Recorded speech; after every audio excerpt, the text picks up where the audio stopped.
Hey detectives! As an author, I frequently get asked questions about what it's like to be an author, where I get my ideas from, and what the writing process is.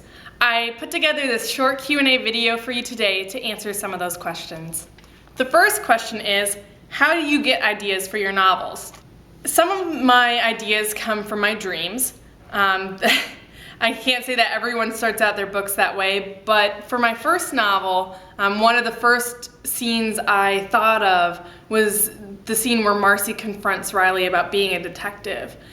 And I use that as just kind of a starting point. I also apply life experiences to my novels.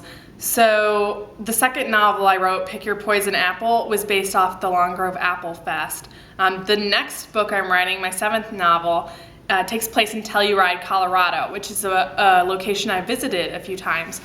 So I blend my ideas for my dreams with personal life experiences, and I also add in extra research to make the story complete. The second question is, who is your favorite character to write and why? This is an easy one for me. My favorite character to write is Lorraine. She's a spunky Australian girl who's very good on the computer. She's a lot of fun to write because she's very different. She's a very unique character, and I think a lot of people have fun with her. She has the Australian slang, and I think it just adds a little bit of extra flavor and spice to the novels. And she's a great friend to Riley. I would say she's the best character to write. The next question is, how do you overcome writer's block? Someone once told me that the more you think about your writing, the less you actually have to write later. So I'm always thinking of ideas in my head or just how I'm going to phrase something. I think it's also best to start writing with what you know, get the easy parts out of the way, and then come back later. So sometimes you have to write a chapter or a scene in advance and then come back and fill it in. I also use an outline for my novels, so I know what happens when I think it all out and plan it all out ahead of time like you would an essay. And that really helps guide my writing in the right direction. I think that's really helpful. Also, doing your research, things you don't know, can help aid your writing. Also, sometimes taking a break before you're writing. You have to take a break when you realize you can't write anymore and come back to it with a fresh mind. I think that's the best way to overcome any kind of writer's block, whether it's for a project, a paper, a novel. The more you think about it, the less you have to write later. The next question is, when will we learn what my hero's name is? So my hero was a character introduced in the second novel. He's been in every novel since. I can say that his name is officially revealed in the sixth novel, Dead Detectives Tell No Tales. I know a lot of people see him as some character who comes in to save Riley in the second novel, and he helps her get out of some sticky situations. But honestly, as Riley grows throughout the series, you see her relationship dynamic change with my hero a bit.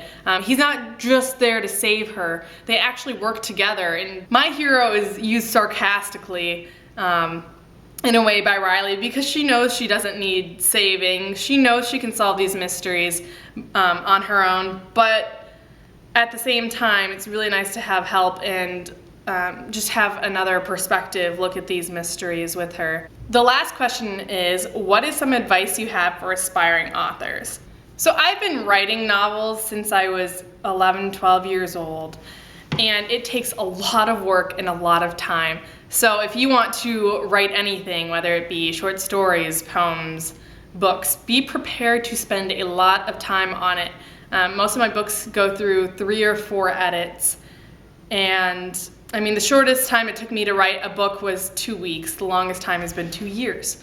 If you're passionate about writing, go for it. It's a great skill to have. It's always useful to become a better writer. Have other people look over your writing. Remember that you are writing for your audience. If you want to publish, you realize that you're writing for your audience, not for you. So keep your audience in mind. Thank you for joining me today on this short Q&A session. If you have any more questions for me, please comment below or feel free to email me.